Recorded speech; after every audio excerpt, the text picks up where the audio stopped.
বর্তমান দিনে আজকালকার যুগে অন্তত কিছু কন্টেন্ট ক্রিয়েটার আছে যারা নিজেদের প্রতি প্রত্যেক দিন অত্যাচারিত হয়, বাট বলতে পারে না।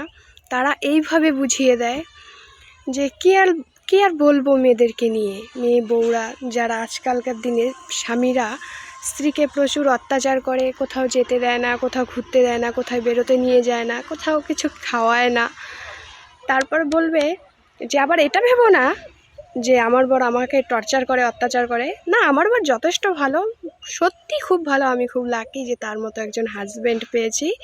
কিন্তু নিজেদেরটা বলবে না, কিন্তু অন্যকে দিয়ে ঠিক বুঝিয়ে দেবে যে ওরাও অত্যাচারিত হয়, বাট বলতে পারে না। ওদের অত্যাচারটা বললে হয়তো অত্যাচারটা আরও বেশি হবে, কিন্তু নিজেকেই বুঝে নিতে হয় যেটা ও নিজে হচ্ছে, কিন্তু বাট বলতে পারছে না। হয় সামনে কেউ আছে, নয়তো পেছন থেকে কেউ শুনে নেবে, তাই সামন থেকে বলতে পারছে না।